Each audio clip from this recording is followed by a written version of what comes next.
Saudara-saudaraku, banyak yang bertanya bagaimanakah caranya agar kita bisa ini mengenal Allah.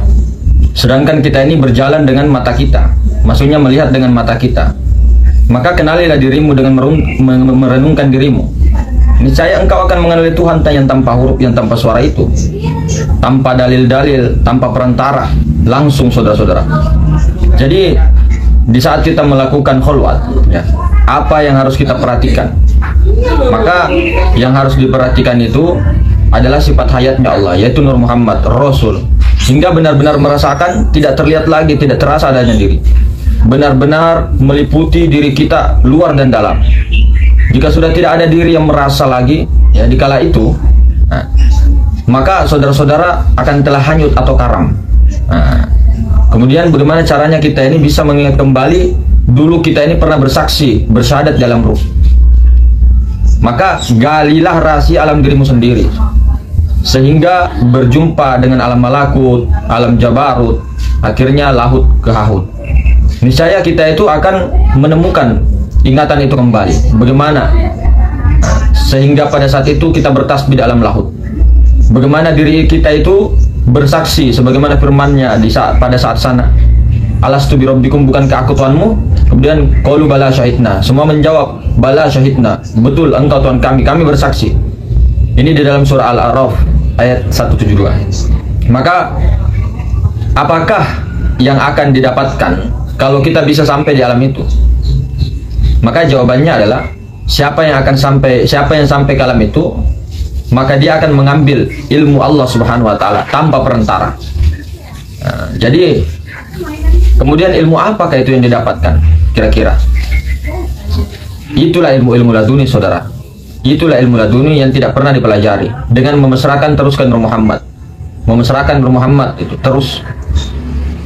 Jadi pandangannya itu senantiasa melihat dari dua alam, melihat dirinya di alam zahir, yaitu afalnya, sifatnya dan asma'nya. Kemudian bermusyahadah fana, karam dia di alam lahut, yaitu alam zat, alam kosong. Lebur penglihatannya dalam ini, basirohnya mentajalikan rasanya, ya, sehingga tiada yang dia lihat lagi kecuali Allah Subhanahu wa taala. Jadi bagaimana hendak mengenal diri, apa yang harus dikenali dengan diri ini? Ataukah kita ini hanya mengenal batin saja atau tidak mengenal yang batinnya lagi? Maka dengarkanlah baik-baik saudara-saudara. Mengenal diri tanpa jalan mengenal diri tidak akan sampai pada kehendak itu. Mengenal jalan tanpa mengenal musuh-musuh akan tewas di sepanjang jalan, di separuh jalan. Mengenal musuh tanpa bersenjata, kita akan dikalahkan. Mempunyai senjata lengkap tapi tidak mengenal kelemahan musuh, itu juga kita akan kalah. Mengenal senjata musuh juga, akan tetapi tidak ada petunjuk dari orang yang mengenal perjalanan, kita juga akan binasa dalam kesesatan jalan itu. Maka siapa yang benar mengenal dirinya, maka dia tidak akan kalah dirinya. Tenggelam dia dalam lautan kefakiran, karam dia, karam dalam lautan keakuan, keakuannya hilang. Maka seorang orang sufi itu tenggelam dalam kefanaannya, keakuannya Allah Ta'ala. Maka perlu diketahui, ungkapan mereka itu bukan saja dengan begitu saja. Mereka sudah tenggelam, sudah karam di situ, karam kepada zat Allah. Tidak ada yang disaksikan selain daripada zat, sifat, asma dan afal Allah. Yang disaksikan hanyalah Allah semata-mata. Maka jangan terpancing saudara-saudara dengan kata-kata yang menyekutukan Allah dengan diri sendiri, yaitu mengaku-ngaku, ya, mengaku-ngaku melihat, mendengar. Ini adalah syirik khafi. Jangan sampai saudara. Maka maujud ini adalah bayang-bayang daripada Tuhan. Tidak akan ada ini yang bayang-bayang kalau tidak ada yang Tuhan punya bayang-bayang. Jadi tidak akan bergerak bayang-bayang kecuali yang punya bayang-bayang. Jadi kapankah baru kita ini bisa dikatakan bayang-bayangnya?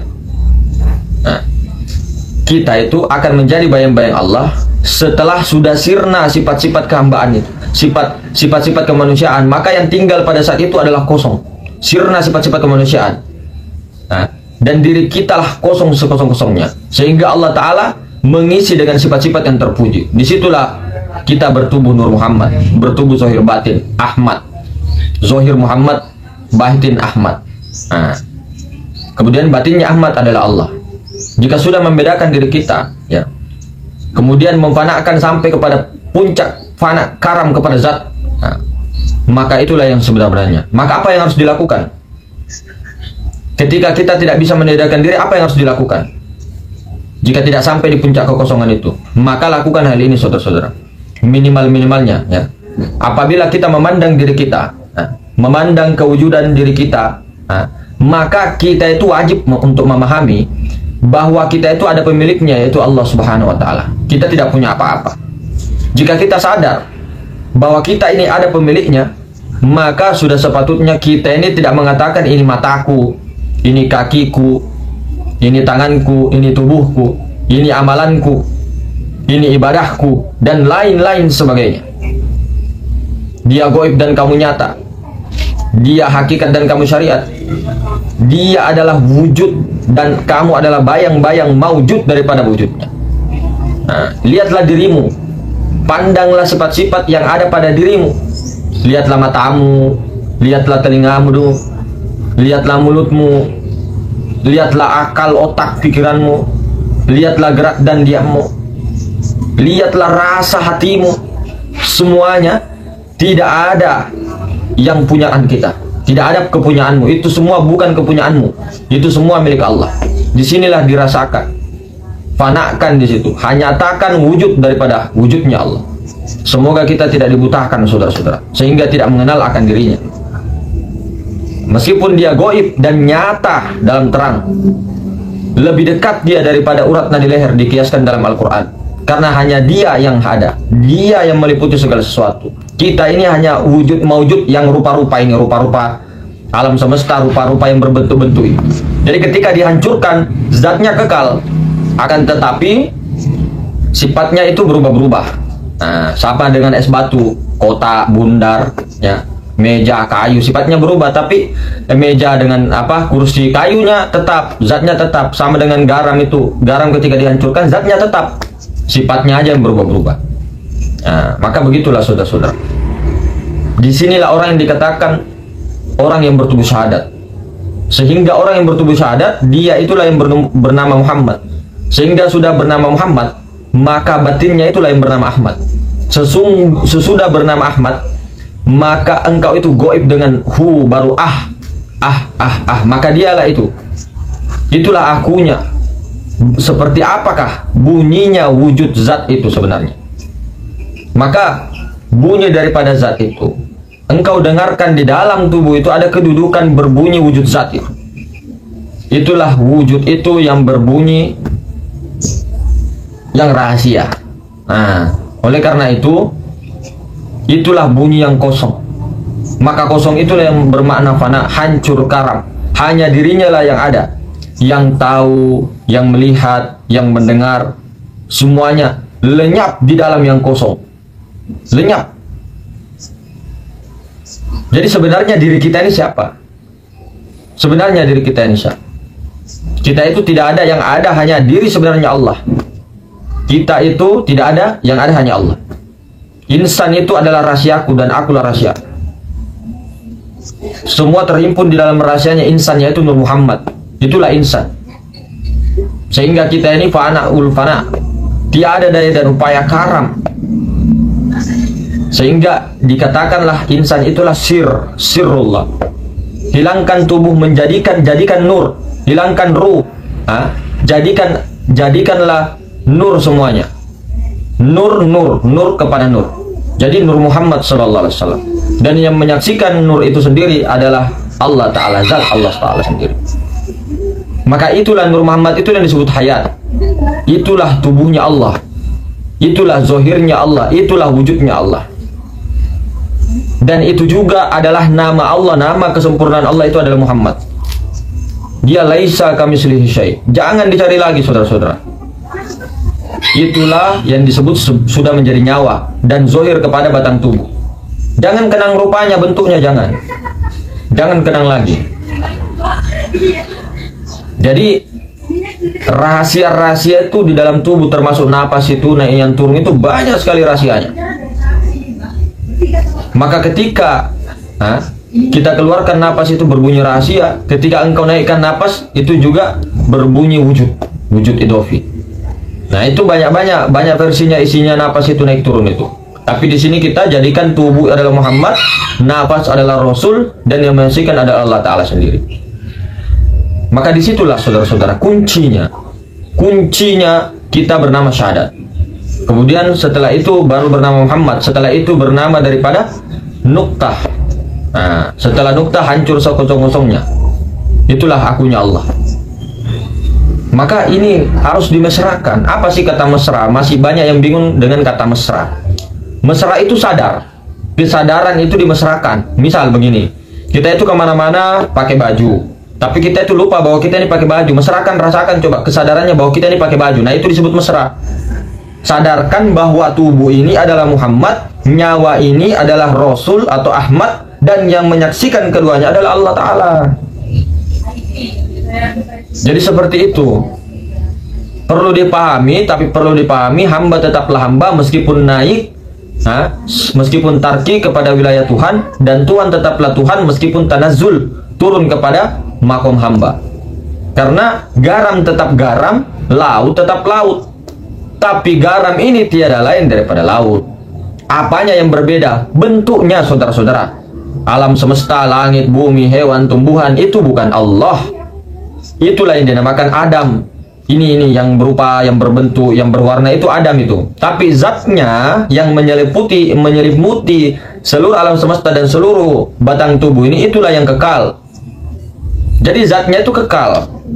Akan tetapi ketika kita tidak mengetahui asal kejadian diri, kita tidak tahu kematian itu bagaimana, kita tidak tahu semuanya, tidak mengenal, tidak diperkenalkan Allah, maka hancur semua ini jasad. Akan tetapi ketika orang tahu, diberitahukan oleh Allah, dia berhasil memfanakan wujud Adamnya, rupa-rupa Adam, rasa-rasa Adam, maka wayabqa wajhu rabbika dzul jalali wal ikram, kekal adanya. Karena dia sendiri, masa mau dihancurkan dirinya sendiri? Tidak mungkin. Tidak mungkin dia itu menghancurkan dirinya sendiri. Jadi orang itu kekal dia. Maka ditempatkanlah dengan orang-orang yang kekasih-kekasihnya Allah, kekasih-kekasihnya. Wallahu alam tempatnya di mana itu banyak sekali pendapat. Nah, jadi inilah mesrakan terus, saudara. Sadarkan itu. Nur Zat, Nur Muhammad, Nur Zat, Nur Muhammad, Nur Sifat, Nur Sifat, Nur Muhammad, Nur Zat, Nur Ilahi. Mesrakan itu dua. Dua ini pegangan, saudara. Sampai kepada mesra, sampai kepada bako 24 jam tidak putus-putus. Nurun ala nur. Goib kepada goib, hak kepada hak, kodim kepada kodim. Nah, itulah kembali kepada asalnya Al-Fatihah. Dia laisa, di dalam tiadanya engkau. Maka disitulah engkau tidak ada sama sekali wujud. Nah, jadi jangan pernah mengaku-ngaku, saudara-saudara. Inilah Allah, kenyataan Allah, wujudullah. Jadi sampai dulu kepada kosong. Kosongkan dulu dirimu. Kosongkan semuanya, hanya yang ada kosong saja semata-mata. Baru-baru nyatakan bahwa si kosong ini, yang kosong ini, zat ilahi ini sudah bertajalli menjadi sifatnya. Sudah bertajalli kepada asma'nya. Sudah bertajalli kepada af'alnya. Jadi jangan kenang-kenang alam semesta, jangan kenang batang tubuh, oh jangan ini, tidak ada. Sudah karam semua itu kata-kata begitu. Jadi yang ada hanya af'alullah, yang ada hanya asma Allah, yang ada hanya sifat Allah, yang ada hanya zat Allah. Yang mana? Seluruhnya, goib maupun batin, baik kepada diri dan seluruh alam semesta dan seluruh isinya, goib maupun batin. Semuanya dari zatnya, sifatnya, asmanya, af'alnya, itulah yang dikaramkan. Sehingga kemana-mana Allah, Allah, Allah, Allah, Allah, Allah, Allah, Allah. Kemana-mana Allah, Allah, Allah, Allah. Nah, jadi jangan sampai saudara-saudara kita leput dari situ. Jadi mungkin seperti itulah yang kita jelaskan tadi. Semuanya tentunya saudara-saudara tidak ada satu mursyid pun, tidak ada satu siapapun orangnya, satupun orangnya itu bisa untuk memahamkan hidayah kepada orang. Tidak ada. Itu hanya murni daripada hidayahnya Allah. seorang pembimbing ataupun seorang saudara yang menunjukkan jalan hanya menunjukkan kendaraan. Kelihatannya saudara itu, tapi itu adalah Allah Ta'ala sendiri yang memilihmu, yang memilih, bukan pemilihan daripada saudara-saudara atau siapa karena usahanya dan sebagainya. Tidak ada, karena doanya, karena tidak ada. Itu cuma sebab musabab. Tapi karena memang Allah mau dikenal kepada dirimu habis, wujud sangka-sangka habis, mewujud itu habis, karam fana, baru bakoklah di situ. Engkau sudah tidak ada lagi. Kelihatannya ada, tapi engkau tidak ada lagi merasa ada, tidak merasa pun. Sudah berjalan seperti semestinya, seperti orang biasa bersyariat, tapi syariatnya syariatullah. Dipuji tidak gentar, dihina tidak gentar, biasa-biasa saja. Karena dia ketika dipuji, dihina itu dia kembalikan kepada Allah langsung kepada Allah. Jadi biasa-biasa saja hidupnya, tidak ada lagi rasa was-was, rasa ketakutan, rasa ini itu dan segalanya, tidak ada. Kalaupun Allah Ta'ala, misalnya, kalaupun Allah Ta'ala rela memasukkan dia ke lembah neraka, ke lembah siksa, dia rela. Apapun maunya Allah. Nah, begitu saudara-saudara. Jadi jangan sampai kita ini selalu berlika-liku, apalagi salah alamat seperti lagunya Ayu Ting Ting itu. Kesana kemari membawa alamat, namun yang ku temui bukan dirinya, sayang. Yang ku terima alamat palsu. Iya kan? Lagunya Ayu Ting Ting itu lagu makrifat itu. Subhanallah. Jadi jangan sampai salah jalan. Ya, mudah-mudahan diberikan paham semuanya tadi. Siapkan jalannya, siapkan orang yang pernah ke sana, siapkan senjatanya apa, musuhnya seperti apa dan sebagainya. Wassalamualaikum warahmatullahi wabarakatuh.